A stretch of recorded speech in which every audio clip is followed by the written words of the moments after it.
നിലീനമതേരമുഷ്യാഹ അങ്ങയിൽ നിലീനമതിയായി വ്രതം അനുഷ്ഠിച്ചുകൊണ്ടിരിക്കുന്ന, അങ്ങയിൽ തീർത്ഥം ബുദ്ധി സമർപ്പിച്ച് വ്രതം അനുഷ്ഠിച്ചുകൊണ്ടിരിക്കുന്ന ആ അതിഥി ദേവിയുടെ മുന്നിൽ ശ്യാമശ്ചതുർഭുജ ബഭുസ്വയമാവിരാസീഹി.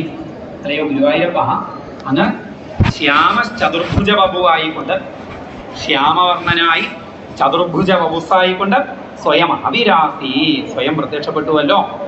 നമ്രാം ച താമിഹ ഭവത്തനയോ ഭവേയം ഗോപ്യം മതീക്ഷണമിതി പ്രലഭയന്നയാസീഹി. മുന്നിൽ പ്രത്യക്ഷപ്പെട്ട് നിൽക്കുന്ന ഭഗവാനെയും അതിഥി ദേവിയും ദണ്ഡ നമസ്കാരം ചെയ്തു എന്ന് ഭാഗവതത്തിൽ പറയുന്നു. അപ്പോൾ അവിടെ ഒരു സംശയം വരാം. ഇന്ന് പൊതുവെ നമ്മൾ കേട്ടിട്ടുള്ളത് സ്ത്രീകൾ ദണ്ഡ നമസ്കാരം ചെയ്യാൻ പാടില്ല, പുരുഷന്മാർ ദണ്ഡ നമസ്കാരം ചെയ്യാം, സ്ത്രീകൾ പഞ്ചാംഗ നമസ്കാരം ചെയ്യും. എന്നാൽ പുരാണങ്ങളിൽ ഇവിടെ മാത്രമല്ല, പലയിടങ്ങളിലും സ്ത്രീകൾ സാഷ്ടാംഗം പ്രണമിച്ച സന്ദർഭങ്ങൾ പറയുന്നത് കാണാം. അതിൽ നിന്ന് എന്തു മനസ്സിലാക്കാം? സ്ത്രീകൾക്ക് സാഷ്ടാംഗ നമസ്കാരം അഥവാ ദണ്ഡ നമസ്കാരം പാടില്ല എന്നായിരിക്കില്ല, ഒരു നിഷേധമായിരിക്കില്ല അവിടെ. മറിച്ച് സ്ത്രീകളുടെ ശരീരപ്രകൃതിയും വസ്ത്രധാരണത്തിൻ്റെ പ്രത്യേകതയൊക്കെ കൊണ്ട് ഈ ദണ്ഡ നമസ്കാരം ചെയ്യുക എന്നുള്ളത് അവർക്ക് ക്ലേശകരമാണെന്ന് കണ്ടിട്ട് അത് വേണമെന്നില്ല, ഇന്ന രീതിയിൽ നമസ്കരിച്ചാൽ മതി എന്ന് പറഞ്ഞതാവാം. എങ്കിൽ പുരാണങ്ങളിലൊക്കെ കാണാൻ വഴിയില്ലല്ലോ. ഇനി വേറൊരു വശം കൂടി ഉണ്ടല്ലോ. ഭഗവാനെ തന്നെ മുന്നിൽ കാണുമ്പോൾ നിയമങ്ങളൊക്കെ തെറ്റിപ്പോവും, എല്ലാം മറന്നുപോവുകയും എന്താ ചെയ്യേണ്ടതെന്ന് നിശ്ചയില്ലാത്തൊരവസ്ഥ വരും. അങ്ങനെ ആയതുമാവാം. എന്തായാലും ശരി, നമസ്കരിച്ചു, സ്തുതിച്ചു. എന്നിട്ട് സ്തുതിയൊക്കെ കേട്ടതിന് ശേഷം അതിഥി ദേവി ഒന്നും അങ്ങോട്ട് പറഞ്ഞില്ല, ഭഗവാനൊക്കെ ഇങ്ങോട്ട് പറഞ്ഞു എന്നാണ്. എന്തിനാണ് ദേവി വ്രതം അനുഷ്ഠിച്ചതെന്ന് എനിക്കറിയാം. ദേവിയുടെ മക്കൾക്ക് നഷ്ടപ്പെട്ട സ്വർഗലോകം തിരികെ കിട്ടണം. ഇപ്പോൾ അത് മഹാബലിയുടെ പക്കലാണ്. മഹാബലിയോട് യുദ്ധം ചെയ്യുക, മഹാബലിയെ വധിക്കുക, അത് ഞാൻ ചെയ്യില്ല. എന്തേ വഴിയുള്ളൂ? ദേവിയുടെ മക്കളുടെ കാലം, നല്ല കാലം വരാൻ കാത്തുനിൽക്കുക. എന്നെ ആരാധിച്ചതിൻ്റെ ഫലം അതെന്തായാലും ലഭിക്കും. ഞാൻ ഭഗവതിയുടെ മകനായിട്ട് അവതരിക്കുന്നുണ്ട്. എന്നിട്ട് മഹാബലിയോട് ചോദിച്ചു നോക്കാം, ദേവിയുടെ മക്കൾക്ക് വേണ്ടിയിട്ട് മഹാബലിയോട് ചോദിച്ചു നോക്കാം. അത് നല്ലവണ്ണം ചോദിക്കാം, യാചിക്കാം, തരികയാണെങ്കിൽ വാങ്ങി കൊടുക്കുകയും ചെയ്യാം എന്ന് പറഞ്ഞ് ഭഗവാൻ അപ്രത്യക്ഷമായി. അങ്ങനെ ദിവസങ്ങൾ കഴിഞ്ഞു പോകുന്നു. ത്വം കാശ്യപേ തപസി സന്നിധതദാനിം പ്രാപ്തോസി ഗർഭമതിദേഹേ പ്രണുതോ വിധാത്ര പ്രാസോദജ പ്രകടവൈഷ്ണവ ദിവ്യരൂപം സാ ദ്വാദശീ ശ്രവണപുണ്യദിനേ ഭവന്തം. ഭഗവാൻ കശ്യപ പ്രജാപതിയിലേക്ക് എൻ്റെ ചൈതന്യത്തെ സന്നിവേശിപ്പിച്ചു എന്ന് പറയാനൊന്നുമില്ല. സർവാന്തര്യാമിയായ പ്രത്യേകാത്മാവായി നമ്മളിലൊക്കെ വിളങ്ങുന്ന സർവേശ്വരനായ ഭഗവാൻ പ്രവേശിച്ചില്ല എന്നൊന്നും പറയാൻ സാധിക്കില്ല. ലൗകികമായി അങ്ങനെയൊക്കെ പറയുന്നു എന്ന് മാത്രം. എന്തായാലും കശ്യപ പ്രജാപതിയിലൂടെ അതിഥി ദേവിയിലേക്ക് ഭഗവാൻ പ്രവേശിച്ചു. അതിഥി ദേവി ഗർഭിണിയായി. ഗർഭസ്ഥ ശിശുവായ ഭഗവാനെ ബ്രഹ്മാദിദേവന്മാരൊക്കെ ഗംഭീരമായി സ്തുതിച്ചുകൊണ്ടിരുന്നു. 10 മാസം തികഞ്ഞു. ചിങ്ങമാസത്തിൽ ശ്രോണ നക്ഷത്രത്തിൽ കശ്യപ പ്രജാപതിയുടെ ആശ്രമത്തിൽ ഭഗവാൻ ചതുർഭുജ സ്വരൂപിയായി അവതരിച്ചു എന്നാണ്. ഈ ശ്രോണയാണ് പിന്നീട് ഓണമായി. ഓണം എന്നത് മലയാള പദമാണ്. ഓണം നക്ഷത്രത്തിൻ്റെ സംസ്കൃത പേര് ശ്രോണ. ഭഗവാൻ ഈ നാളിൽ അവതരിച്ചതുകൊണ്ട് ആ നാളിനെ ഒരു വിശേഷണം കൊടുത്തിട്ട് വിശേഷിപ്പിച്ച് തുടങ്ങി. ശ്രീ ശ്രോണ എന്ന് വിശേഷിപ്പിച്ച് തുടങ്ങിയെന്ന്. അതിൻ്റെ ഒരു മലയാള രൂപമാണ് ശ്രീ എന്നുള്ളത് തിരുവാവുകയും ശ്രോണ ഓണമാവുകയും ചെയ്താണ് തിരുവോണമായത് എന്നാണ് ഒരു പക്ഷം. എന്തായാലും തിരുവോണം നക്ഷത്രം, അവിടെ തന്നെ അഭിജിത്ത് മുഹൂർത്തം, ഭഗവാന്റെ അവതാര ദിവസം. ചിങ്ങമാസത്തിലെ തിരുവോണ ദിവസം വാമന ജയന്തി. അത് നമുക്ക് കേരളത്തിൽ നാളിന് പ്രധാനമായതുകൊണ്ട് നമ്മൾ ഈ നാളിനെ ശ്രോണയെ എടുത്തിട്ട് ആചരിക്കും. ഉത്തരേന്ത്യയിലേക്ക് തിഥിക്കാണ് പ്രാധാന്യം, നാടിനല്ല പ്രാധാന്യം. അതുകൊണ്ട് തന്നെ അവിടെ ദ്വാദശിക്കാണ് അവിടെ പ്രാധാന്യം. ദ്വാദശി തിഥിയിലാണ് ഭഗവാന്റെ അവതാരം ഉണ്ടായത്. ഉത്തരേന്ത്യയിൽ കൃഷ്ണ അഷ്ടമിയാണ്, ജന്മാഷ്ടമിയാണ്. അഷ്ടമി രോഹിണി, രോഹിണിക്ക് വലിയ പ്രാധാന്യമില്ല. പക്ഷെ ചിലപ്പോൾ രണ്ടും ഒരുമിച്ച് വരുള്ളൂ. ഇപ്രാവശ്യം അങ്ങനെയായിരുന്നു. ഇപ്രാവശ്യം ഉത്തരേന്ത്യയിലെ ജന്മാഷ്ടമിയും നമ്മുടെ അഷ്ടമി രോഹിണി ഒരു ദിവസമായിരുന്നു. ചിലപ്പോൾ വന്നോളന്നില്ല, നമ്മുടെ അഷ്ടമി രോഹിണി ആയിരിക്കില്ല അവിടുത്തെ ജന്മാഷ്ടമി. എന്തായാലും ശരി, സാ ദ്വാദശി ശ്രവണ പുണ്യദിനേ ഭവന്തം. ശ്രാവണ മാസത്തിലെ ശുക്ലപക്ഷ ദ്വാദശിയാണ് വാമനാവതാരം ഉണ്ടായത്. അത് നമ്മുടെ ഭാഷയിൽ ചിങ്ങമാസത്തിലെ തിരുവോണം. അത് മഹാബലിയെ വാമനൻ ചവിട്ടിത്താഴ്ത്തിയ ദിവസമല്ല, വാമന ജയന്തി ദിവസമാണ് എന്ന് മനസ്സിലാക്കുക. ശരി, പുണ്യാശ്രമം തമഭിവർഷതി പുഷ്പവർഷൈഃ ഹർഷാകുലേ സുരഗണേ കൃത സൂര്യഘോഷേ ബുദ്ധ്വാഞ്ജലിം ജയ ജയേതി നുതപിതൃഭ്യാം ത്വം തൽക്ഷണേ പടുതമം പടുരൂപമാധ. ഭഗവാന്റെ അവതാര സമയത്ത് ആകാശത്ത് നിന്ന് പുഷ്പാഞ്ജലിയൊക്കെ ഉണ്ടായി, ദുന്ദുഭീവാദനമൊക്കെ ഉണ്ടായി, ദേവന്മാർക്കൊക്കെ സന്തോഷമായി.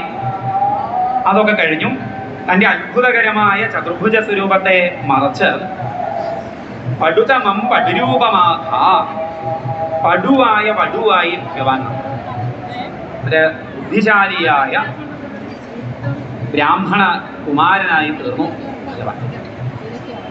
ഉപനയനം നടത്തി അശോക പ്രജാപതി. ഈ ഉപനയനം രണ്ടാമത്തെ ജന്മത്തിലേക്കുള്ള പ്രവേശനം ആണ്. ബ്രഹ്മചര്യ പ്രവേശന ചടങ്ങിനാണ് ഉപനയനം എന്ന് പറയുന്നത്. ഉപസമീപേ നയതി, സമീപത്തേക്ക് നയിക്കുക. ആരുടെ സമീപത്തേക്ക് നയിക്കുക? ഗുരുവിന്റെ സമീപത്തേക്ക് നയിക്കുക. ഉപനയനത്തിലെ പ്രധാന ചടങ്ങ് വേദോപദേശമാണ്, അഥവാ ഗായത്രി ഉപദേശം. ഇവിടെ ഉപനയന സമയത്ത് ഗായത്രി ഉപദേശിച്ചു കൊടുത്തത് ഗായത്രി മന്ത്രത്തിന്റെ അധിഷ്ഠാതൃ ദേവതയായ സവിതാവ് തന്നെയാണ്. പിന്നെ ദേവന്മാരും ബ്രഹ്മാവും ഒക്കെ പലതരത്തിലുള്ള ഉപഹാരങ്ങൾ ഭഗവാന് നൽകി. അതൊക്കെ കഴിഞ്ഞു. ദണ്ഡാജിനാക്ഷ വലയാദിഭിരക്ഷ്യമാന, ദണ്ഡം കയ്യിൽ. ഉപനയനം കഴിഞ്ഞ് നിൽക്കുന്ന ബ്രഹ്മചാരി ഒന്ന് മനസ്സിൽ കണ്ടാൽ മതി. കൊടണ്ടാവും, ദണ്ട് കയ്യിൽ പിടിച്ചിട്ടുണ്ടാവും, കമണ്ടലും ഉണ്ടാവും. ഉപനയനത്തിന്റെ അവസാനം ഭിക്ഷയാചിക്കുക. ആദ്യം ഭിക്ഷയാചിക്കുക ആരോടാണ്? അമ്മയോടാണ്. ഭവതി ഭിക്ഷാം ദേഹി എന്ന് പറഞ്ഞുകൊണ്ട് അമ്മയുടെ അരികിലേക്ക് ചെല്ലും ബ്രഹ്മചാരി. ഇവിടെ ഭഗവാൻ ആദ്യം ഭിക്ഷ നൽകിയത് സാക്ഷാത് ഉമാദാത് അംബികാസതി, സാക്ഷാത് അന്നപൂർണേശ്വരിയായ ഉമാദേവിയാണ് ഭഗവാൻ ആദ്യം ഭിക്ഷ നൽകിയത്. ഇനിയും അടുത്ത ഭിക്ഷ അത് ചക്രവർത്തിയായ മഹാബലിയുടെ അരികിൽ നിന്ന് എന്ന് നിശ്ചയിച്ച് ഭഗവാൻ മഹാബലിയുടെ അരികിലേക്ക് പോവുകയാണ്. അപ്പോൾ ഭഗവാൻ എന്തിനാണ് വാമനാവതാരം എടുത്തത്, ബ്രഹ്മചാരിയുടെ രൂപം സ്വീകരിച്ചത് എന്നതിന് ലളിതമായ ഉത്തരമാണ് എന്ത്? ഈ ഭിക്ഷയാചിക്കൽ ധർമ്മമായിട്ടുള്ള രണ്ടുപേരും, ഒന്ന് ബ്രഹ്മചാരിയും രണ്ടാമത് സന്യാസിയുമാണ്. അതുകൊണ്ടാണ് ബ്രഹ്മചാരിയുടെ വേഷം ശിവൻ എടുത്തത് എന്നർത്ഥം. ശരി, അപ്പൊ മഹാബലി എവിടെയാണ്? മഹാബലി 14 ലോകങ്ങളെയും തന്റെ കീഴിലാണ്. മഹാബലിക്ക് മുന്നേയും പല അസുരന്മാരും 14 ലോകങ്ങളെയും കീഴിലാക്കി ഭരിച്ചിട്ടുണ്ട്. അവരൊക്കെ അധികവും ഈ ലോകങ്ങളിലെ സുഖസൗകര്യങ്ങൾ അനുഭവിച്ച് അതിൽ മുഴുകി കഴിയുകയായിരുന്നുവെങ്കിൽ മഹാബലി അങ്ങനെ അല്ലായിരുന്നു എന്നുള്ളതാണ് അദ്ദേഹത്തിന്റെ മഹത്വം. ദേവലോകത്തെ കീഴിലാക്കി സ്വർഗത്തിൽ ചെന്നു. അവിടെ വിശേഷമായി പറയുന്ന കാര്യങ്ങളൊക്കെ ഒന്ന് അനുഭവിച്ചു നോക്കി. അപ്സരസകളുടെ നൃത്തം കണ്ടു നോക്കി. പിന്നെന്തൊക്കെയാ അവിടെ ഉള്ളത് വെച്ചാൽ അതൊക്കെ കുറച്ചൊക്കെ അനുഭവിച്ചു നോക്കി. ഗന്ധർവന്മാരുടെ പാട്ട് കേട്ട് നോക്കി. ഇതൊക്കെ കേൾക്കുന്ന സമയത്ത് ചെറിയൊരു സുഖം നൽകുന്നുണ്ട് എന്നുള്ളതല്ലാതെ ശാശ്വതമായ ശാന്തിയെയോ സുഖത്തെയോ നൽകുന്നില്ല. ഇന്ദ്രിയജന്യങ്ങളായ സുഖങ്ങളൊക്കെ അങ്ങനെയാണ്. സന്നികർഷം കൊണ്ട് സുഖത്തിന്റെ അളവ് കുറഞ്ഞു കുറഞ്ഞു വന്ന് ഒരു ഘട്ടത്തിൽ ആ വസ്തുവിൽ നിന്നും പ്രത്യേകിച്ച് സുഖം കിട്ടാത്തൊരവസ്ഥയാണ്, ഇല്ലേ? കിട്ടാതിരിക്കുമ്പോൾ കിട്ടിക്കഴിഞ്ഞാൽ പരമസുഖം. ഇനി കിട്ടിക്കഴിഞ്ഞാൽ കുറച്ചു നേരത്തേക്ക് സുഖമുണ്ട്, കുറെ കാലം അതിൻ്റെ കൂടെ നിന്നാലോ അതിൽ മടുപ്പ് വരും. അതിൽ കൂടുതൽ സുഖം കിട്ടുന്ന വസ്തുവിനെ പറ്റി കേൾക്കുമ്പോൾ അങ്ങോട്ടേക്ക് മനസ്സ് പോകും. അതിന്റെ ഫലമായിട്ട് ശാന്തി ഉണ്ടാകില്ല എന്ന്. അപ്പൊ മഹാബലിയെ സംബന്ധിച്ച് ഈ 14 ലോകങ്ങളിലെ സുഖസൗകര്യങ്ങൾ, സ്വർഗത്തിലെ സ്വർഗീയ സുഖങ്ങളൊന്നും അദ്ദേഹത്തിന് ബാധിച്ചതേ ഇല്ല. ഇതിലൊന്നും വലിയൊരു കമ്പം തോന്നിയില്ല. അദ്ദേഹം എന്ത് ചെയ്തു? ഭാരതത്തിലേക്ക് വന്നു. എന്നിട്ട് നർമ്മദാ നദിയുടെ ഉത്തരതീരത്ത് താം നർമ്മദോത്തര തടേ ഹയമേധശാലാം ആസേതുഷി ത്വയിരുചാ തവരുദ്ധനേത്രൈ. അപ്പൊ നർമ്മദാ നദി ഏതിലൂടെയാണ് ഒഴുകുന്നതെന്ന് അറിയാലോ. മഹാരാഷ്ട്രയുടെ അതിർത്തി, മധ്യപ്രദേശ്, അതിലൂടെ അങ്ങനെ പോവുക ചെയ്യും. ആ നർമ്മദാ നദിയുടെ തെക്ക് ഭാഗത്തും അല്ല, വടക്ക് ഭാഗത്താണ്. അതായത് തെക്കേ ഇന്ത്യയിലേക്ക് വരുന്നില്ല. നർമ്മദാ നദിയുടെ തെക്ക് ഭാഗത്ത് എന്ന് പറഞ്ഞാൽ പിന്നെയും വേണമെങ്കിലൊക്കെ ഒരു തെക്കിലേക്കായി എന്ന് പറയാം. ഇത് അതുമില്ല. നർമ്മദാ നദിയുടെ ഉത്തരതടത്തിൽ വലിയൊരു യാഗശാല കെട്ടി യാഗങ്ങൾ, അശ്വമേധയാഗങ്ങൾ ചെയ്തുകൊണ്ടിരിക്കുകയാണ്. ആ യാഗശാലയിലേക്കാണ് ഭഗവാൻ പുറപ്പെട്ടത്. ഗാത്രേണ ഭാവി മഹിമോചിത ഗൗരവം പ്രാപ്യാവൃണ്വദേവ ധരണീം ചലയന്നയാസി. ഭാവി മഹിമോചിത ഗൗരവം, ഭാവിയിൽ കാണിക്കാൻ പോകുന്ന ഗൗരവത്തെ തൻ്റെ രൂപം കൊണ്ട് കാണിച്ചതുപോലെ ഭഗവാൻ കാലിങ്ങനെ വെക്കുന്ന സമയത്ത് ആ വെക്കുന്ന ഭാഗം ഭൂമിക്ക് ആ ഒരു ഗൗരവത്തെ പൂർണ്ണമായി ഉൾക്കൊള്ളാൻ കഴിയാഞ്ഞിട്ടാണോ ആ ഭാഗം താഴുന്നത് പോലെ അനുഭവപ്പെട്ടു പോകുന്നതാണ്. ഛത്രം പരോഷ്മതിരണാർത്ഥം വിവാദധാന. കുട പിടിച്ചിട്ടുണ്ട്. ദുഷ്ടന്മാരുടെ പ്രവർത്തികളാകുന്ന ചൂടിനെ തടഞ്ഞ് ലോകത്തിന് സുഖം കൊടുക്കാൻ എന്നവണ്ണം കുട പിടിച്ചുകൊണ്ട്, ദണ്ഡ് പിടിച്ചുകൊണ്ട്, ദുഷ്ടന്മാരെ ശിക്ഷിക്കുവാൻ എന്നവണ്ണം ദണ്ഡ് പിടിച്ചുകൊണ്ടൊക്കെയാണ് ഭഗവാൻ ഈ യജ്ഞശാലയിലേക്ക് പുറപ്പെട്ടത് എന്നാണ്. അവിടെ ചെന്നു. ഭൂയോപി വിദ്രു ആരാമ എന്താണ് ആനീതമാശു ഭൃതുഭിർ മഹസാഭിഭൂതൈഹി ത്വാം രമ്യരൂപമസുര പുളകാവൃതാംഗ ഭക്ത്യാ സമേത്യ സുകൃതി പരിഷിജ്യപാദൗ തത്തോയമന്വ അഘൃതമൂർധനി തീർത്ഥതീർത്ഥം. അപ്പൊ അവിടെ ചെന്ന സമയത്ത് ഭാസ്വാൻ കിമേഷ ദഹനോന്ന് സനത്കുമാര, ഈ മഹാബലിയെ കൊണ്ട് യാഗം ചെയ്യിക്കുന്ന ഋത്തിക്കുകൾ, അവര് പുറമേക്ക് നോക്കിയ സമയത്ത് അതീവ തേജസ്വിയായ ഒരു കുമാരൻ യജ്ഞശാലയിലേക്ക് വരുന്നത് കണ്ടു. അത്ഭുതപ്പെട്ടു. ഇത്ര തേജസ്! ആരാണിത്? ഭാസ്വാൻ ദഹനഹ, സൂര്യൻ തന്നെ ഇറങ്ങി വരികയാണോ? ഇനി അഥവാ ദഹനൻ അഗ്നിയാണോ? അല്ലെങ്കിൽ സനത്കുമാരനാണോ? ആരാണ് ഈ യോഗി എന്നൊക്കെ അത്ഭുതപ്പെട്ടുകൊണ്ട് അവര് പരസ്പരം ചോദിക്കുന്നു. മഹാബലിയെ സംബന്ധിച്ച് വ്യക്തി ആര് എന്നുള്ളത് അദ്ദേഹത്തിന് വിഷയമല്ല. മഹാത്മാവായ ഒരാളാണ് തൻ്റെ യജ്ഞശാലയിലേക്ക് വന്നുകൊണ്ടിരിക്കുന്നത്. അദ്ദേഹം ഭക്തിയോടുകൂടി എണീറ്റു. ആ യജ്ഞവാടത്തിലേക്ക് ചെന്നു. അങ്ങടേക്ക് വന്നു ചേർന്ന ഭഗവാനെ സ്വാഗതം ചെയ്ത് എതിരേറ്റു.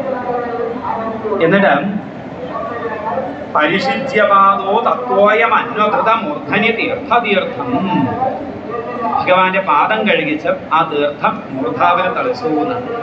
പ്രഹ്ലാദ വംശജതയാ ഋതുഭിർദ്വിജേഷു വിശ്വാസതോന്നു നദിതം ദിദിജോവിലേഭേ.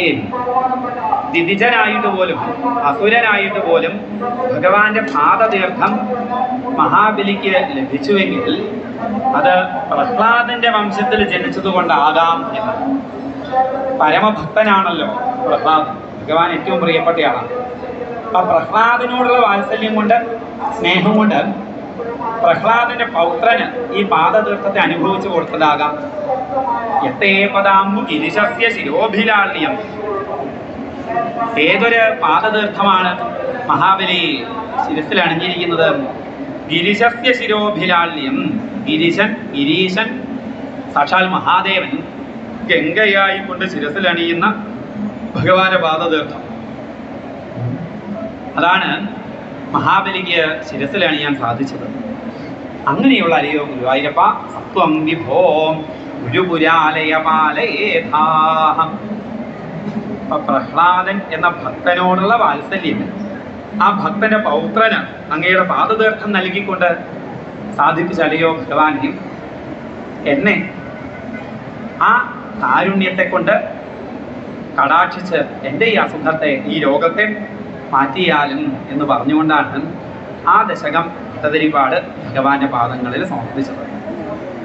ശരി, അപ്പൊ മഹാബലി ഭഗവാന്റെ പാദം കഴുകിച്ചു, തീർത്ഥം ശിരസിലണിഞ്ഞു. എന്നിട്ട് സ്വാഗതമോദി. സ്വാഗതം തേ നമസ്തുഭ്യം ബ്രഹ്മൻ കിം കരവാമതേ. അതെയോ ബ്രഹ്മൻ കിം കരവാമതേ, അങ്ങയ്ക്കായിക്കൊണ്ട് ഞാൻ എന്താണാവോ ചെയ്യേണ്ടത്? അങ്ങയെപ്പോലൊരു മഹാത്മാവ് ഞാൻ ചെയ്തു വന്ന ഈ യാഗത്തിലേക്ക് വരിക മൂലം എൻ്റെ യാഗം ഇന്ന് പരിപാവനമായി, എൻ്റെ പിതൃക്കൾ സുഹൃതികളായി, ഞാൻ ചെയ്തു വരുന്ന ഹോമം ഇന്ന് സുഹൃതമായി, ഞാൻ ധന്യനായി. എന്താണാവോ മഹാബലി അങ്ങയ്ക്ക് വേണ്ടി ചെയ്യേണ്ടത്? ഈ പറഞ്ഞതിൽ തീർത്തും എന്താണ്? ഭക്തിയാണ്, സമർപ്പണ ഭാവമാണ്.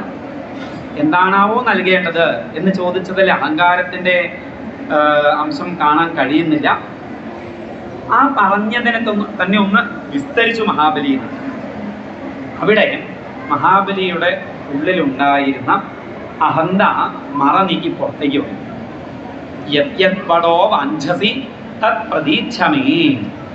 ഹേ വടോ, ഹേ ബ്രാഹ്മണകുമാര, ത്വം യത് വാഞ്ചസി, നീ എന്ത് എന്നിൽ നിന്ന് ആഗ്രഹിക്കുന്നുവോ അത് ഞാൻ നിനക്ക് നൽകാം. മത്തക്കിം തേ സമഭിലഷിതം വിപ്രസൂനോപതത്വം വിത്തം ഭക്തം ഭവനം അവനിം വാവി സർവം പ്രദാസ്യേ. എന്താ അങ്ങക്ക് വേണ്ടത്? വിത്തം വേണം. വിത്തം എന്ന് വെച്ചാൽ നമുക്കറിയാം, സ്വത്ത് വേണം. ഇനി ഭക്തം വേണം. ഭക്തം എന്ന് വെച്ചാൽ അന്നം, ഭക്ഷണം, സമൃദ്ധമായ സദ്യ വേണം. ഭവനം വേണം, നല്ലൊരു കൊട്ടാരം അങ്ങക്ക് വേണം. അവനി വേണം, ഭൂമി വേണം. ചോദിച്ചോളൂ. 14 ലോകവും മഹാബലിയുടെ കീഴിലാണ്. എത്ര വേണമെങ്കിലും ചോദിച്ചാൽ ഇപ്പം രജിസ്ട്രാറെ വിളിച്ചിട്ട് അങ്ങ് രജിസ്റ്റർ ചെയ്ത് തരാമെന്നാണ്. തരാൻ സാധിക്കും. എല്ലാം മഹാബലിയുടെ കീഴിലാണ്. ഇങ്ങനെ പറഞ്ഞു വന്ന് സർവം പ്രദാസ്യേ, എന്ത് ചോദിക്കുന്നുവോ ഞാനത് തരാം. അപ്പോൾ എന്ത് വേണമെങ്കിലും ചോദിച്ചോളൂ, ഞാൻ തരാം എന്നുള്ള ചോദ്യം വരുന്നത് എവിടെ നിന്നാ? എന്തും തരാൻ കഴിവുണ്ട് എനിക്ക് എന്നുള്ള ഭാവത്തിൽ നിന്നല്ല. അത് അഹന്തയല്ല. ഇത് ചോദിക്കുന്നത് ആരോടാണ്? ഈ സർവവും ആരുടേതാണോ, ഈ സർവവുമായി നിൽക്കുന്നത് ആരാണോ ആ ഭഗവാനോടാണ് എന്തും തരാമെന്ന് പറയുന്നത്. ഉപനിഷത്ത് എങ്ങനെ ഇവിടെ ജീവിക്കണം എന്നുള്ളത് കൃത്യമായി നമുക്ക് പറഞ്ഞു തരുന്ന ഒരു ഭാഗം. ഉപനിഷത്തിന്റെ ജീവിത ദർശനം എന്താണെന്ന് നമുക്ക് തീർത്തും വെളിവാകുന്ന ഭാഗം. ഈശാവാസ്യ ഉപനിഷത്തിലെ 1-ാമത്തെ മന്ത്രം, ഈശാവാസ്യമിതം സർവം.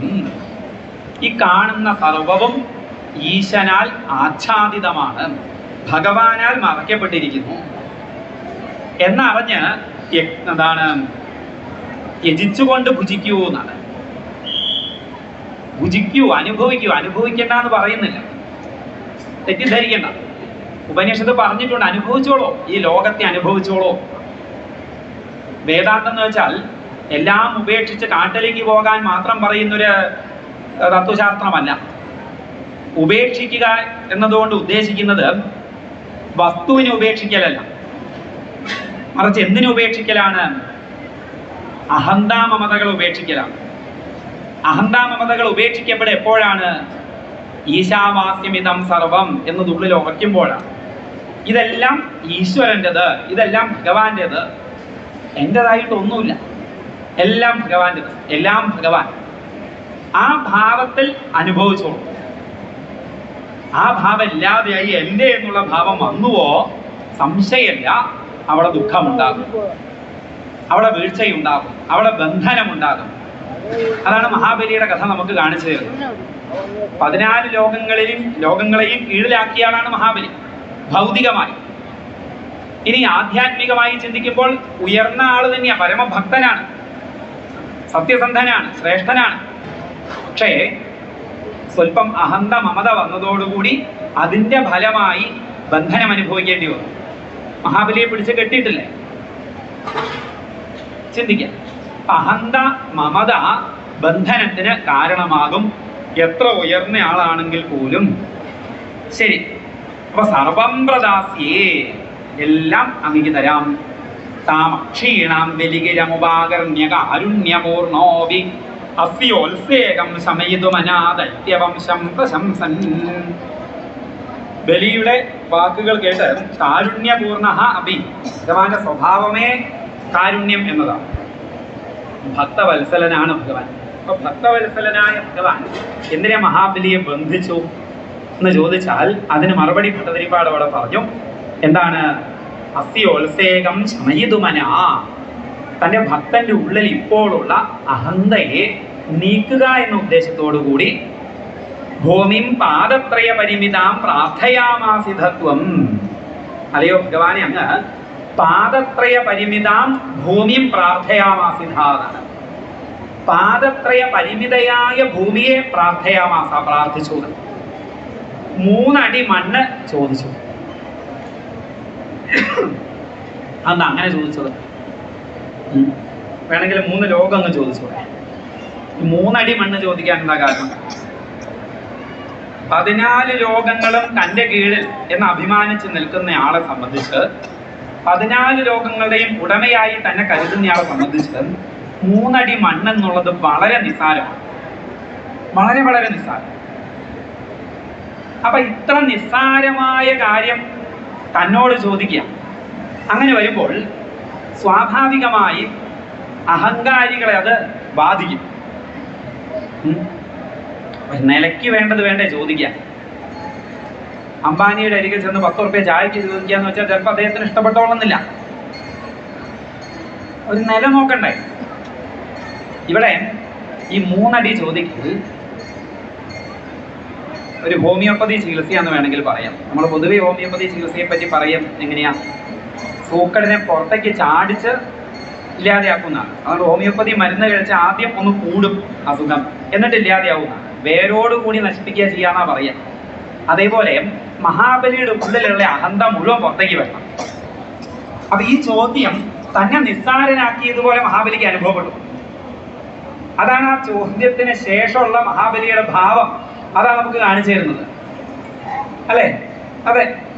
പാദത്രയ്യ എന്താണ്? വിശ്വേശമ്മാം ത്രിപദമിഹകിം യാജസേ ബാലിശത്വം.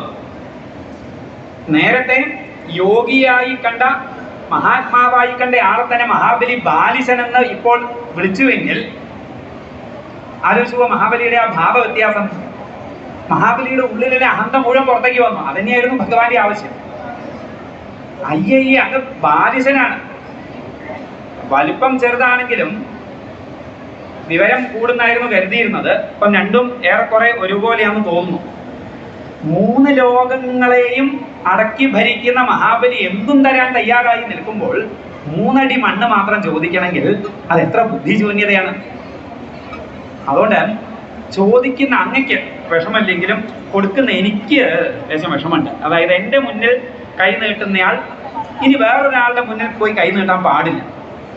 അതുകൊണ്ടൊരു കാര്യം ചെയ്യാം, അങ്ങ് ആദ്യം ചോദിച്ച ചോദ്യം അതങ്ങ് ഞാൻ ഒഴിവാക്കാം. അത് ഞാൻ കേട്ടിട്ടില്ല, അത് ഒഴിവാക്കിയ ചോദ്യം ചോദിച്ചോളൂ. 3 അടി മണ്ണാക്കണ്ട, ഒരു ദ്വീപ് മുഴുവൻ അങ്ങ് ചോദിച്ചോളൂ. ഇനി വേണമെങ്കിൽ 3 ലോകങ്ങളിൽ ഒരു ലോകം അങ്ങ് തന്നേക്കാം, എന്തും തരാം. ഇങ്ങനെ പറഞ്ഞ സമയത്ത് ഭഗവാൻ ചിരിച്ചോട്ട് പറഞ്ഞു, 3 അടി മണ്ണ് തൃപ്തി അടയാൻ കഴിയാത്തവനെ സംബന്ധിച്ച് 3 ലോകം കിട്ടിയാലും തൃപ്തി ഉണ്ടാവില്ല. ഈ തൃപ്തിയാണ് സമാധാനത്തിനും സന്തോഷത്തിനും കാരണമാകുന്നത്, അല്ലെ? അതുകൊണ്ടാണ് ഭഗവാൻ ഏകാദശ സ്കന്ധത്തിൽ ഉദ്ധവന്റെ ചോദ്യത്തിന്, ദരിദ്രൻ ആരെന്നുള്ള ചോദ്യത്തിന് മറുപടി അസന്തുഷ്ടനാണ് ദരിദ്രൻ എന്ന് പറഞ്ഞത്. അസന്തുഷ്ടിയാണ് ദാരിദ്ര്യം. ആ ദാരിദ്ര്യം ഒരിക്കലും മാറില്ല, ആർക്കോട്ട് മാറ്റാനും പറ്റുമോ? പറ്റില്ല. അതപ്പം ഈ ഒരു മാസം കൂടി കഴിഞ്ഞാൽ ഞങ്ങൾ പോരുന്ന സമയത്ത് ഒരു ലോട്ടറി ഏജന്റ് പറഞ്ഞു അടുത്ത മാസം ഒക്ടോബർ മാസം ഓണം ബമ്പറാണ്, 25 കോടിയുടെയാണ്. അത് കിട്ടിയാൽ തൃപ്തിയാവും. ഇപ്പം തൃപ്തിയാവും എന്ന് പറയും, കിട്ടിക്കഴിഞ്ഞാലോ 26 കിട്ടാത്തതിന്റെ വിഷമമുണ്ടാവുക. ചിന്തിച്ചാൽ മനസ്സിലാവുക. അങ്ങനെ വിഷമം ഉള്ളവനോ അവനൊരിക്കലും സമാധാനം ഉണ്ടാവില്ല. അതുകൊണ്ട് കിട്ടുന്നതിൽ തൃപ്തി അടയുന്നവനെ സമാധാനം ഉണ്ടാവുള്ളൂ, സന്തുഷ്ടനെ സ്വസ്ഥത ഉണ്ടാവുള്ളൂ. ജീവിതത്തിൽ എന്തെന്നൊക്കെ കിട്ടിയോ അതിനെയൊക്കെ ഭഗവാൻ അനുഗ്രഹമായി കാണാൻ, കിട്ടിയതിനെ കാണാൻ കഴിയുന്നവൻ ജീവിതത്തിൽ ശാന്തി അനുഭവിക്കും. കിട്ടാത്തതിനെ പറ്റി ചിന്തിച്ചിട്ട് ആകുലപ്പെടുന്നവൻ ചാവുന്നത് വരെ ആകുലപ്പെട്ടുകൊണ്ട് ജീവിച്ച് അങ്ങ് ചാകുകയും ചെയ്യും. അതുകൊണ്ട് എനിക്ക് 3 അടി മണ്ണ് മാത്രം മതി, വേറൊന്നും വേണ്ട എന്ന് പറഞ്ഞപ്പോൾ ആ ശരി അത് കൊടുക്കാൻ നിശ്ചയിച്ചിട്ട് മഹാബലി കൊടുക്കാൻ തുനിഞ്ഞ സമയത്ത് ഇതൊക്കെ കണ്ടും കേട്ടും കൊണ്ട് അവിടെ ആരുണ്ട്? ശുക്രാചാര്യരുണ്ട്. ശുക്രാചാര്യർക്ക് ഇപ്പോഴത്തേക്ക് ഏകദേശം കാര്യങ്ങളുടെ കിടപ്പ് മനസ്സിലായി.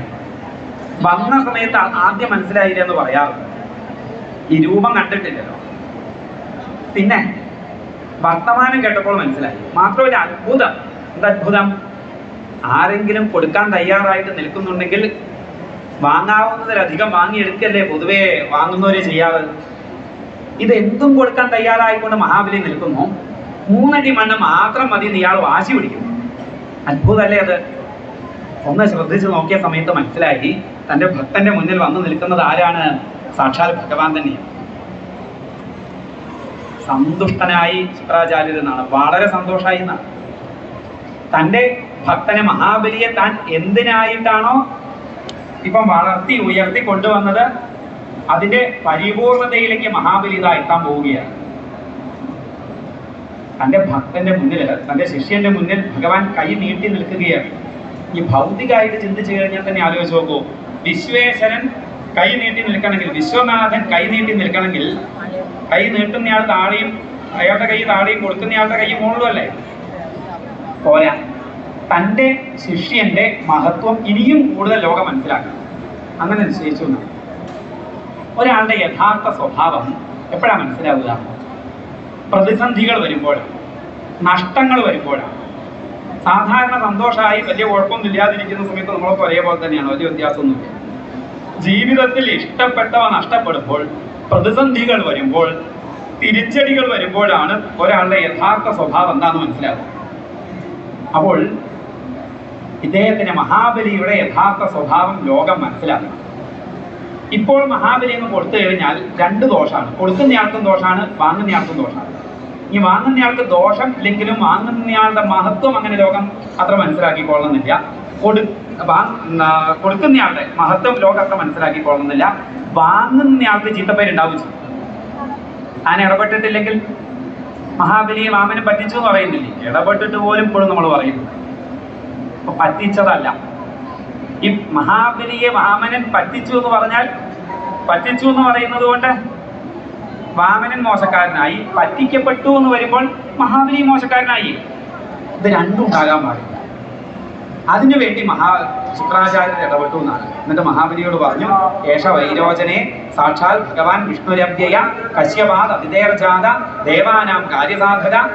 അതെ, നിന്റെ മുന്നിൽ വന്ന് നിന്ന് ചോദിക്കുന്നയാള് ആരാണ്? ഭഗവാൻ വിഷ്ണു, അവ്യയ, അവ്യയനായ ഭഗവാൻ വിഷ്ണുവാണ്. കശ്യപന്റെയും അതിഥിയുടെയും പുത്രനായി അവതരിച്ച് വന്നിരിക്കുകയാണ്. വന്നതിന്റെ ഉദ്ദേശ്യം ദേവന്മാർക്ക് സ്വർഗലോകം വീണ്ടെടുത്ത് കൊടുക്കുക എന്നതാണ്. ഇപ്പം യാചിക്കുന്നത് നിന്റെ സർവസ്വവുമാണ്, 3 അടി മണ്ണല്ല. അതെങ്ങനെയെന്നുള്ളത് പറയാം.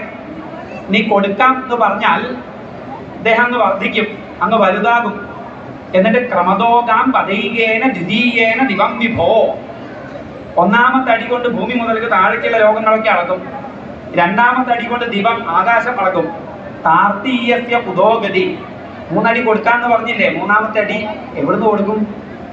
അതിന് ഗതിയില്ലാതെയാവും. കൊടുക്കാം എന്ന് പറഞ്ഞ് ദാനം തുടങ്ങി ഇനി തരില്ല എന്ന് പറയുന്നത് വലിയ പാപമാണ്. നരകത്തിൽ പോയി കിടക്കേണ്ടി വരും. നീ ആർജിച്ച സർവസമ്പത്ത് ഇപ്പൊ നഷ്ടപ്പെടും. നീ കയറിയിരിക്കുന്ന 14 ലോകങ്ങളുടെയും അധികാര കസേരയിൽ നിന്ന് ഇറങ്ങി കൊടുക്കേണ്ടി വരും. പോരാ, എങ്ങോട്ട് പോകേണ്ടി വരും? ഇവിടെയൊന്നും നിൽക്കാനേ കഴിയില്ല. നരകത്തിൽ പോകേണ്ടി വരും. നരക ദുഃഖം അനുഭവിക്കേണ്ടി വരും. അതുകൊണ്ട് ഇപ്പോൾ നീ കൊടുക്കാം എന്ന് പറഞ്ഞ് ദാനം തുടങ്ങിയിട്ടില്ല, ഇപ്പോൾ സമയമാണ്. പറ്റും എന്താ തരില്ല എന്ന് പറയാൻ. അയാൾ പോയിക്കോളും, ഒന്നും ചെയ്യൊന്നുമില്ല. നീ കളവ് പറഞ്ഞ ദോഷം വരില്ലേ ചോദിച്ചാൽ, ചില സന്ദർഭങ്ങളിൽ കളവ് പറഞ്ഞാൽ ലോകം അതിനെ മോശമായി പറയില്ല. കളവ് പറയാനുള്ള ലൈസൻസ് ശുക്രാചാര്യർ തന്നിട്ടില്ല കേട്ടോ. കൃത്യമായി ഭാഗവതം നോക്കിയാൽ കാണാം, നാനൃതം സ്യാൽ ജുഗുപ്സിതം എന്നാണ്. ചില സന്ദർഭങ്ങൾ അവിടെ പറയുന്നുണ്ട്, സ്ത്രീഷോ നർമ്മ വിവാഹേജ വൃത്തിയർത്ഥേ പ്രാണസങ്കടേ. സ്ത്രീകളോട് സംസാരിക്കുമ്പോൾ, തമാശ പറയുമ്പോൾ, ജീവിക്കാൻ നിവൃത്തിയില്ലാതെ വരുമ്പോൾ, മരിക്കുന്നുള്ള അവസ്ഥ മുന്നിൽ വരുമ്പോൾ, വിവാഹം നടക്കാൻ വേണ്ടിയൊക്കെ പറയുന്ന കളവിനെ ലോകം ജുഗുപ്സിതമായി കാണില്ല, അത്രേ പറഞ്ഞു. അല്ലാതെ അപ്പോഴൊക്കെ കളവ് പറയാം എന്ന് പറഞ്ഞിട്ടില്ല. ആര് കളവ് പറയുന്നോ യോവ അമൃതം പദ്ധതി സമൂലം വേരടക്കം ഉണങ്ങിപ്പോകുന്നതാണ് വേദത്തിന്റെ അഭിപ്രായം. ഇവിടെ മരിക്കുന്നുള്ള അവസ്ഥയിലൊക്കെ ഒരാൾ കളവ് പറഞ്ഞാൽ നമ്മൾ അതിനെ മോശമായി പറയില്ല, അത്രേ പറഞ്ഞുള്ളൂ. കളവ് പറയാൻ ലൈസൻസ് ഒന്നും തന്നിട്ടില്ല. അതുകൊണ്ട് തന്റെ സർവസ്വവും നഷ്ടപ്പെടും എന്നുള്ളൊരവസ്ഥയിൽ നിന്നും രക്ഷപ്പെടാൻ മഹാബലി പറഞ്ഞതാണെന്നേ ലോകം പറയുള്ളൂ. കളവ് പറഞ്ഞേക്ക്, തരില്ല എന്ന് പറഞ്ഞേക്ക് എന്നിങ്ങനെ പറഞ്ഞു. ഇവിടെ നോക്കൂ, മഹാബലി കൃത്യമായി അറിഞ്ഞു മുന്നിൽ നിൽക്കുന്നയാൾ വിഷ്ണുവാണ് എന്ന്. 2, ദേവേന്ദ്രന്റെ ആളായി വന്നതാണെന്ന്. 3, ഈ 3 അടിയിലൂടെ തന്റെ സർവസ്വവും യാചിക്കുകയാണെന്ന്. 4, തന്റെ സർവസ്വവും നഷ്ടപ്പെടുമെന്ന്. 5, നരകത്തിൽ പോയി കിടക്കേണ്ടി വരുമെന്ന്. ഇതൊക്കെ അറിഞ്ഞിട്ടും മഹാബലി കൊടുക്കുകയാണ്. അതുകൊണ്ടാണ് ആ പേര് മഹാബലിക്ക് വന്നത്. ബലി എന്ന പദത്തിന് കൊല്ലുക എന്നുള്ള അർത്ഥം. നമ്മൾ ഈ ബലി ബലി എന്ന് കേട്ടാൽ ഈ നരബലി എന്നൊക്കെ കേട്ടിട്ട് എന്തോ വെട്ടിക്കൊല്ലലാണ് ബലി എന്ന് ധരിച്ചു വെച്ചിട്ടുണ്ട്. ബലി എന്നുള്ള സംസ്കൃത പദത്തിന് ത്യാഗം, വിട്ടുകൊടുക്കൽ, ഉപേക്ഷിക്കൽ എന്നാണ് അർത്ഥം. അതെ, മഹാദാനം ചെയ്തത് കൊണ്ടാണ് മഹാബലി എന്നുള്ള പേര് അദ്ദേഹത്തിന് വന്നത്. മഹാദാനമാണ് അല്ലെ. തന്റെ സർവസ്വവും ബന്ധുക്കൾക്ക് കൊടുക്കാൻ പിന്നെയും നമുക്ക് പറ്റും, ശത്രുവിന് കൊടുക്കാൻ തോന്നണമെങ്കിലോ. അതാ മഹാബലി ചെയ്തത്. കൊടുത്തു കഴിഞ്ഞാൽ നരകത്തിൽ പോയി കിടക്കേണ്ടി വരും. നമ്മളൊക്കെ പല ദാനം ചെയ്യും ഇതിനു വേണ്ടിയിട്ട്, ഇല്ലേ? വൈശാഖ മാസത്തിൽ ഏകാദശിക്ക് ദാനം ചെയ്യും ഇതിനു വേണ്ടി, ആ വൈകുണ്ഠം കിട്ടാൻ, അല്ലെങ്കിൽ സ്വർഗത്ത് പോവാൻ. ഇത് നരകത്ത് പോകാൻ വേണ്ടി ദാനം ചെയ്യോ നമ്മള്? ഒരു ദാനം ചെയ്താൽ നരകത്തിൽ പോയി കുംഭിഭാഗത്ത് പോയിട്ട് എണ്ണയിൽ തളച്ച് മറയേണ്ടി വരും. തളച്ച് മറിയുന്ന എണ്ണയിൽ വീഴും പറഞ്ഞാൽ ചെയ്യോ നമ്മള്? ആലോചിച്ച് നോക്കൂ. അപ്പൊ ഈ ദാനം ചെയ്യുന്നത് കൊണ്ട് തനിക്ക് ഭൗതികമായി ഒരു പ്രയോജനമില്ല. ഭൗതികമായത് മുഴുവൻ നഷ്ടപ്പെടും. ഇനി അവിടുന്ന് അപ്പുറത്തേക്ക് മരണശേഷം ഒരു സ്വർഗമോ അവിടെയുള്ള സുഖമോ അതുമില്ല. പറയുന്നത് ഗുരുവാ, അതിനപ്പുറത്ത് പറയാൻ വേറെ ഒരാളില്ല. നരകത്തിൽ പോയി കിടക്കേണ്ടി വരും. എന്നിട്ടും ദാനം ചെയ്യണമെങ്കിൽ, അതും എൻ്റെ ശത്രുവിന് ദാനം ചെയ്യണമെങ്കിൽ, മഹാബലി എന്നല്ലാതെ ആ ദാനശീലതയെ പിന്നെ എന്താ വിശേഷിപ്പിക്കുക? ആ ത്യാഗത്തെ എന്താ വിശേഷിപ്പിക്കുക? ചിന്തിക്കുക. അപ്പൊ മഹാബലി ഇത് കേട്ട സമയത്ത് ശുക്രാചാര്യരോട് എന്താ പറഞ്ഞത്? അല്ലയോ ഗുരുനാഥ, അങ്ങ് പറഞ്ഞത് ശരിയാണ്, എനിക്ക് ഉറപ്പാണ്. അങ്ങ് ശരിയേ പറയൂ, സത്യമേ പറയൂ.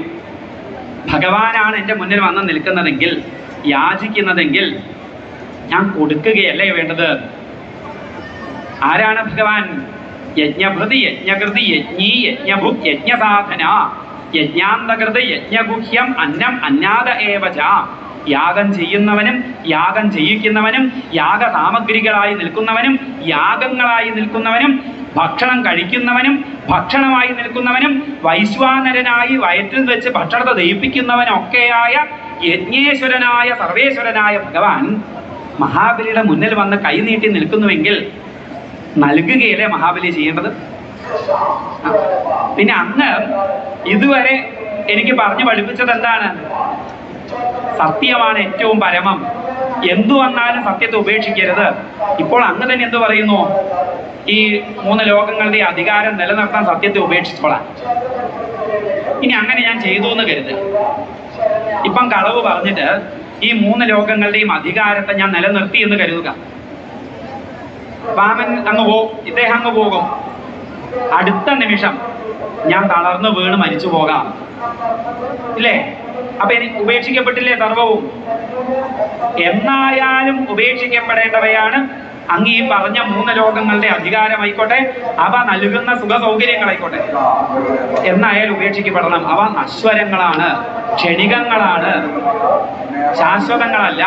അപ്പൊ നശ്വരങ്ങളായ ക്ഷണികങ്ങളായ ഭൗതിക വിഷയങ്ങൾക്ക് വേണ്ടി അനശ്വര മൂല്യമായ സത്യത്തെ, ഈശ്വരൻ തന്നെയായ സത്യത്തെ പരിത്യജിക്കണം എന്നാണ് അങ്ങ് പറയുന്നത്. അത് ഞാൻ ചെയ്യില്ല, ഞാൻ നൽകും, കൊടുക്കും, സംശയമില്ല, ഉറപ്പിച്ചു പറഞ്ഞു എന്ന്. ഇത് കേട്ട സമയത്ത് ശുക്രാചാര്യർക്കുള്ളിൽ സന്തോഷമാണ് ഉണ്ടായത്. എന്നായാൽ അങ്ങനെയാണെങ്കിലും കൂടുതൽ പ്രതിസന്ധി ശിഷ്യന് നൽകുക എന്നുള്ള ഉദ്ദേശത്തോടു കൂടി ശുക്രാചാര്യര് ശിഷ്യനെ ശപിച്ചു എന്നാണ്. എൻ്റെ അനുഗ്രഹം കൊണ്ട് ഉണ്ടായ സർവ്വ ഐശ്വര്യവും നഷ്ടപ്പെടട്ടെ എന്ന് പറഞ്ഞത്.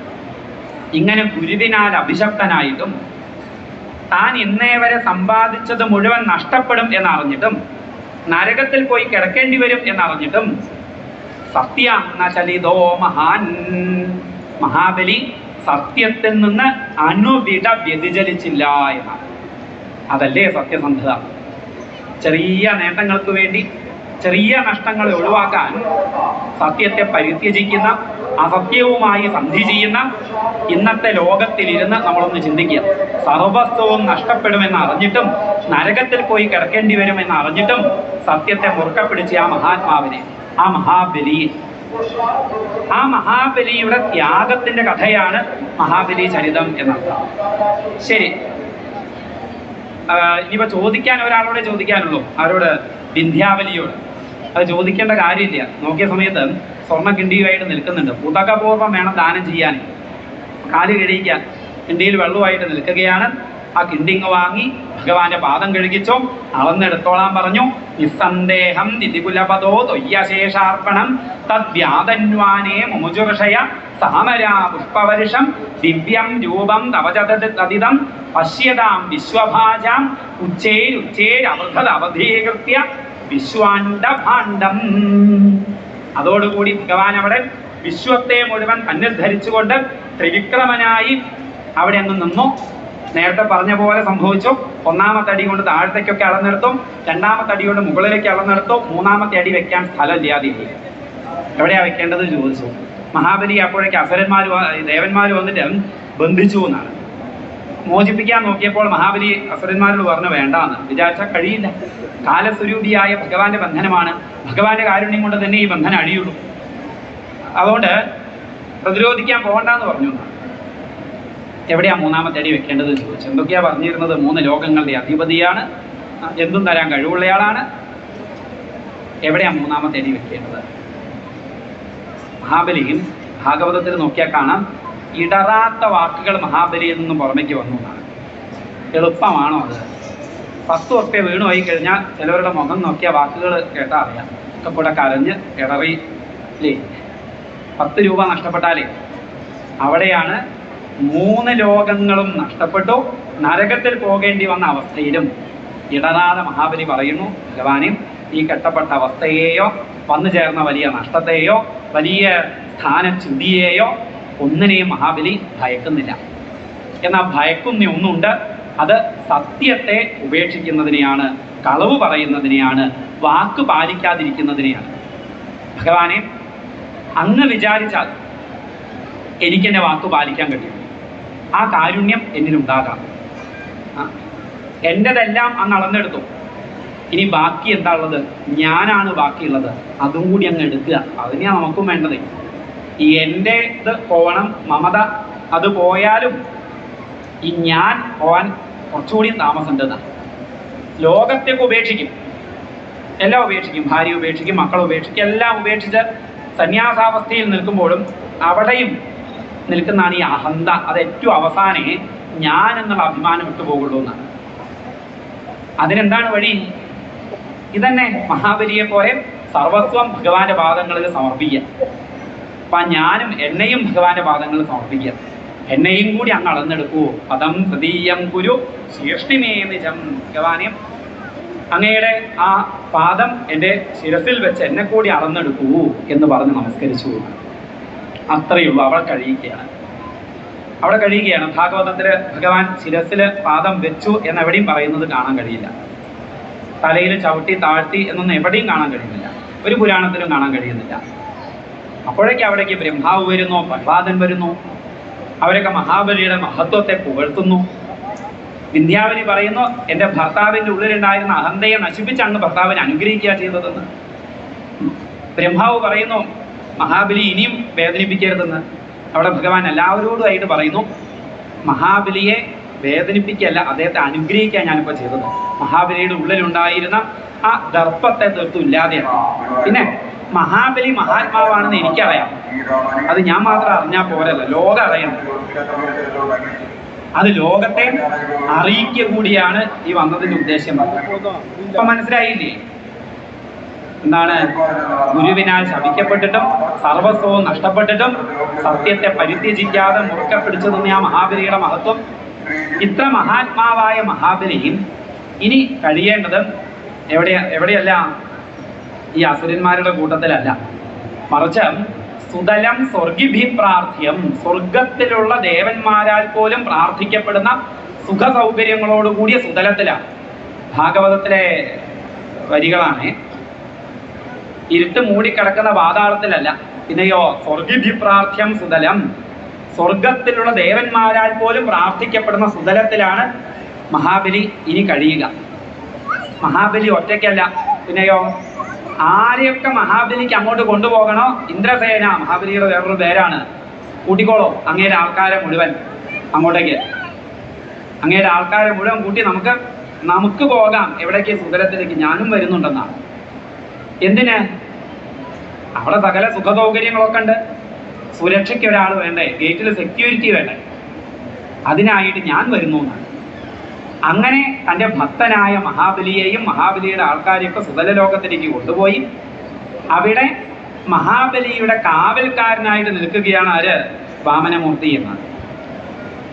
രാവണന്റെ ദിഗ്വിജയ സമയത്ത് രാവണൻ സുതല ലോകത്തിലേക്ക് പ്രവേശിക്കാൻ നോക്കിയപ്പോൾ വാമനമൂർത്തിയുടെ ചവിട്ടേറ്റ് ലങ്കയിൽ തന്നെ എത്തിയ കഥ പ്രസിദ്ധമാണ്. അടുത്ത ദേവേന്ദ്രനായി മഹാബലി അവരോധിച്ചു എന്ന്. മഹാബലിക്ക് ദേവേന്ദ്രനാകണം എന്നൊരാഗ്രഹം ഉള്ളിലുണ്ടല്ലോ. ഇപ്പൊ ദേവേന്ദ്രനായി, പക്ഷെ അത് അക്രമമായിട്ടാണ് ദേവേന്ദ്രനായത്. അക്രമം എന്ന് പറഞ്ഞാൽ തല്ല എന്നല്ല അർത്ഥം, ക്രമം തെറ്റിക്കുക എന്നർത്ഥം. അതൊരു അക്രമമാണ്. എൻ്റെ ഭക്തന്റെ ഉള്ളിലുള്ള ആഗ്രഹം ഞാൻ സാധിപ്പിച്ചു കൊടുക്കുന്നത് ക്രമമായി തന്നെ ആവാം. ഇപ്പോഴത്തെ ദേവേന്ദ്രന്റെ കാലാവധി കഴിഞ്ഞാൽ അടുത്ത ദേവേന്ദ്രൻ മഹാബലിയാണ്. അപ്പൊ ദേവേന്ദ്രനാകണം എന്നുള്ളൊരു മോഹം മഹാബലിയുടെ ഉള്ളിൽ ഉണ്ടായതുകൊണ്ട് ആ മോഹത്തെ ശമിപ്പിച്ച് അത് കഴിഞ്ഞാൽ മഹാബലി ഇനി പിന്നെ ജന്മമില്ല, മഹാബലിക്ക് എന്നിൽ തന്നെ ലയിക്കാൻ സാധിക്കും എന്നും പറഞ്ഞ മഹാബലിയെ അനുഗ്രഹിച്ച് സുതലത്തിലേക്ക് കൊണ്ടുപോയി അടുത്ത ദേവേന്ദ്രനാകാൻ സുതല ലോകത്തിൽ ഭഗവാനോടൊപ്പം ഭഗവാന്റെ സംരക്ഷണത്തിൽ കഴിയുകയാണ്. സർവ്വ ഐശ്വര്യങ്ങളുടെയും നടുവിൽ പരമഭക്തനായി ഭഗവാനെ ഭജിച്ച് കഴിയുകയാണ് മഹാബലി. പുരാണങ്ങൾ അനുസരിച്ച്, നമ്മുടെ ശാസ്ത്രങ്ങൾ അനുസരിച്ച്. അവിടെ എവിടെയും കേരളത്തിലേക്ക് നാട് കാണാൻ വരുന്നവര് ഏർപ്പാടിനെ പറ്റി പറയുന്നേ കൃത്യമായിട്ട് മനസ്സിലാക്കുക. പിന്നെ എങ്ങനെയാ ഐതിഹ്യം വന്നു? ഒരു 5 മിനിറ്റ് അതും കൂടി പറഞ്ഞ് നമുക്ക് നിർത്താം.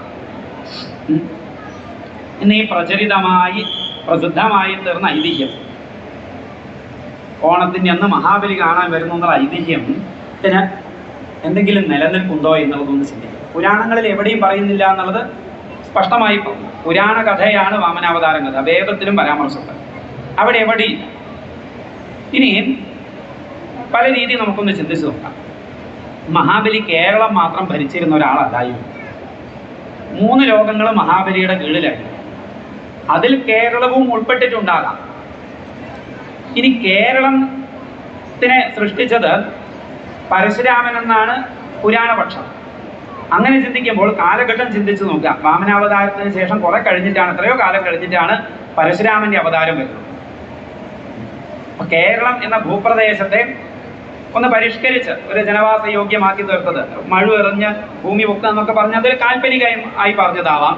എന്തായാലും ഈ ഒരു പ്രദേശത്തെ ജനവാസ യോഗ്യമാക്കി തീർത്ത ആൾക്കാർക്ക് ഇവിടെ താമസിപ്പിച്ച് കേരളമാക്കിയത് പരശുരാമനാണെങ്കിൽ അത് മഹാബലിക്ക് എത്രയോ ശേഷം. അപ്പൊ ഈ 3 ലോകങ്ങളും ഭരിച്ച മഹാബലിക്ക് കേരളത്തിനോട് മാത്രം ഒരു സോഫ്റ്റ് കോർണർ തോന്നി. കേരളം മാത്രം കാണാൻ വരിക. മഹാബലി ഭാരതത്തിൽ എവിടെയാ താമസിച്ചത്? ഭാഗവതത്തിലും നാരായണീയത്തിലൊക്കെ സ്പഷ്ടമായി പറയുന്നുണ്ട്. നർമ്മദാ നദിയുടെ ഉത്തരതീരത്താണ്. നർമ്മദാ നദിയുടെ ഉത്തരതീരം അത് മധ്യപ്രദേശും അതേപോലെ എന്താണ് ഗുജറാത്തും ഒക്കെയാണ്. ഭൂപ്രദേശം ഒന്ന് മാപ്പൊന്ന് ചിന്തിക്കാം. അപ്പൊ അത് എവിടെയായിരുന്നു മഹാബലിയുടെ യാഗം നടന്ന സ്ഥലം? രണ്ടഭിപ്രായം. ഒന്ന് ബറൂച്ചാണ് എന്നുള്ള അഭിപ്രായം, രണ്ട് കച്ചാണ് എന്നുള്ള അഭിപ്രായം. രണ്ടും ഗുജറാത്തിലെ സ്ഥലമാണ്, രണ്ടും നർമ്മദാ നദിയുടെ തീരമാണ്. കൂടുതൽ ബറൂച്ചാണെന്നാണ് അഭിപ്രായം. അപ്പൊ ബറൂച്ചിലാണ് അഥവാ കച്ചിലാണ് മഹാബലി യാഗം ചെയ്ത് കഴിഞ്ഞിരുന്നത്. വാമനമൂർത്തി വരലും അനുഗ്രഹം ഒക്കെ ഉണ്ടായത് അവിടെയാണ്. ഇനി അങ്ങനെ മഹാബലിക്ക് ഒരു പ്രദേശത്തിനോട് പ്രത്യേക ഇഷ്ടം തോന്നുന്നെങ്കിൽ അങ്ങോട്ടല്ലേ വരേണ്ടത്. അവിടെ ഈ ഒരു ഐതിഹ്യം ഇല്ല. ഈ ഓണവുമായി ബന്ധപ്പെട്ടിട്ട് ഈ ഒരു ഐതിഹ്യം ഇല്ല.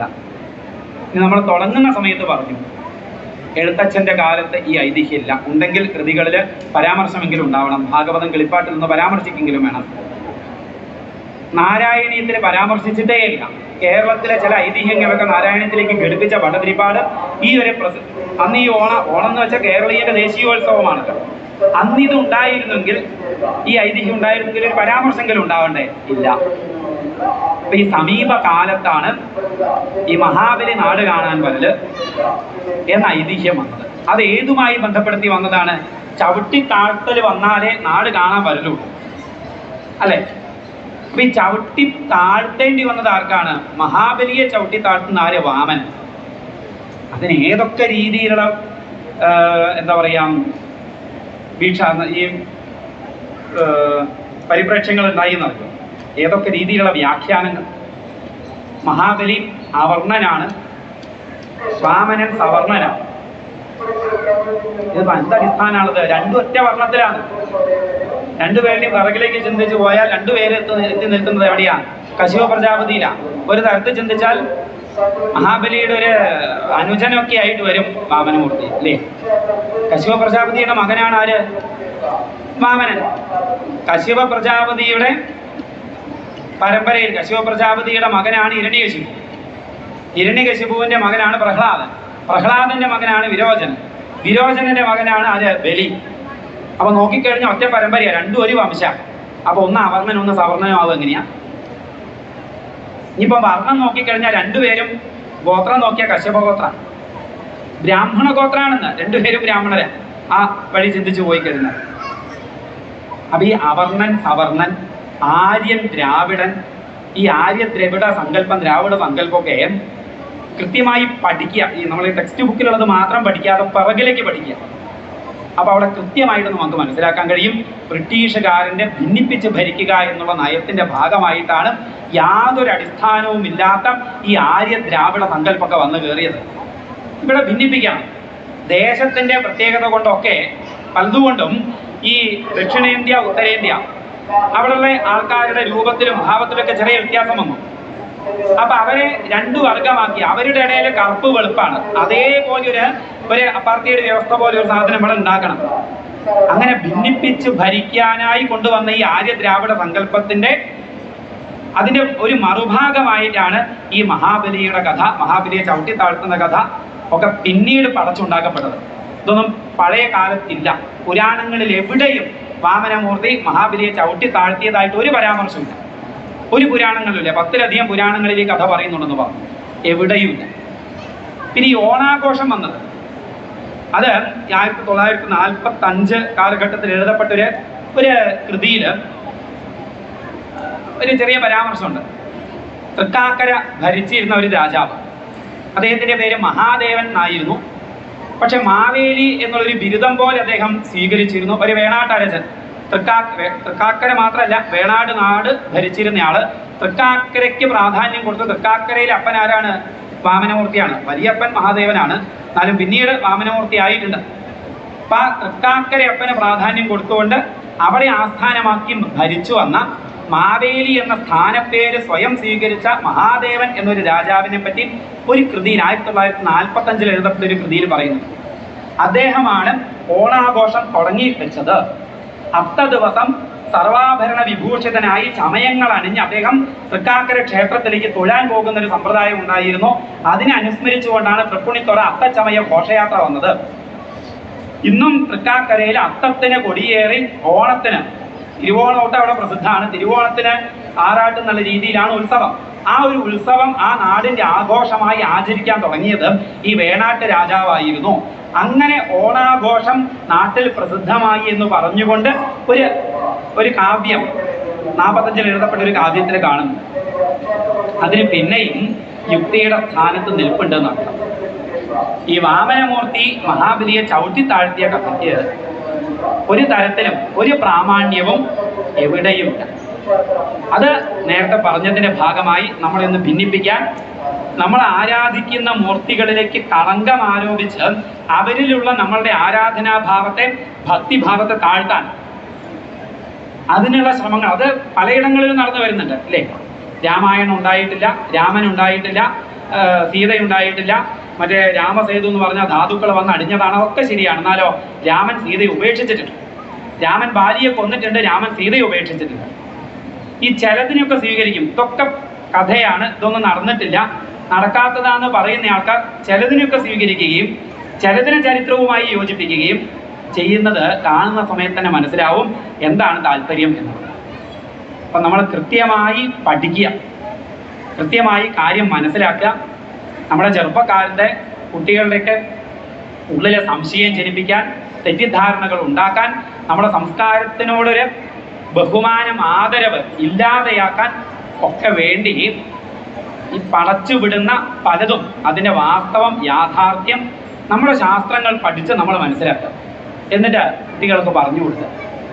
ശരി, അപ്പോൾ മഹാബലിയുടെ കഥ അത് സർവസന്ത്യാഗത്തിൻ്റെ കഥയാണ്, സർവസമർപ്പണത്തിൻ്റെ കഥയാണ്. സർവസമർപ്പണത്തിലൂടെ സുതലം, സുഷ്ഠുവായ തലത്തിലേക്ക്, പരമമായ തലത്തിലേക്ക് ഒരു ജീവൻ എത്തിച്ചേരാം എന്നത് കാണിച്ചു നൽകുന്ന കഥയാണ്. ബാലാമണിയമ്മയുടെ മഹാബലി എന്ന കവിത മനോഹരമായിട്ടാണ് ബാലാമണിയമ്മ ഇതിൽ പറഞ്ഞത്. അതിൽ മഹാബലി പറയുന്നത്, ഭഗവാനെ 3 ലോകങ്ങളെയും എൻ്റെ കീഴിലാക്കിയതിൻ്റെ സുഖം അനുഭവിക്കാൻ അങ്ങനെക്ക് അവസരം തന്നതുപോലെ ത്യജിക്കുന്നതിൻ്റെ സുഖം അനുഭവിക്കാനുള്ള അവസരം തന്നുവല്ലോ എന്നാണ്. ത്യാഗത്തിൻ്റെ സുഖം അത് ഇന്നത്തെ തലമുറയ്ക്ക് അറിയുന്നില്ല പലപ്പോഴും. ത്യജിക്കുമ്പോൾ ഒരു സുഖമുണ്ട്, ഉപേക്ഷിക്കുമ്പോൾ സുഖമുണ്ട്, വിട്ടുകൊടുക്കുമ്പോൾ സുഖമുണ്ട്. ഇന്നിപ്പോൾ ഈ കിട്ടാൻ വേണ്ടിയുള്ള ശ്രമം, കിട്ടുന്നതിന് വേണ്ടിയുള്ള വാദകോലാഹലങ്ങൾ, ചർച്ചകൾ മാത്രം നടക്കുമ്പോൾ ത്യജിക്കുന്നതിൻ്റെ സുഖം, ആനന്ദം അത് പലപ്പോഴും മറന്നു പോവുകയാണ്. അവിടെയാണ് മഹാബലി പറയുന്നത്, ഭഗവാനെ എനിക്ക് സമ്പാദിക്കുന്നത് കൊണ്ടുള്ള പരമമായ സുഖത്തെ അങ്ങ് അനുഭവിപ്പിച്ചതിന് ശേഷം ഇതാ ത്യജിക്കുന്നതിന് പരമമായ സുഖത്തെ അനുഭവിക്കാനുള്ള അവസരം തന്നുവല്ലോ എന്നാണ്. അപ്പം അങ്ങനെയൊക്കെ മഹാബലിയുടെ കഥയെ നമ്മൾ മനസ്സിലാക്കുക. എന്തായാലും ആ വാമനാവതാരം കഥ ഭഗവാന്റെ പാദങ്ങളിൽ സമർപ്പിച്ചുകൊണ്ട്, ഈ ഒരു പ്രഭാഷണം ഭഗവാനിൽ സമർപ്പിച്ചുകൊണ്ട് നിർത്തുകയാണ്. കായേന വാചാ മനസേന്ദ്രിയേർവാ ബുദ്ധ്യാത്മനാ വാ പ്രകൃതേ സ്വഭാവാത് കരോമി യദ്യൽ സകലം പരസ്മൈ നാരായണായേതി സമർപ്പയാമി.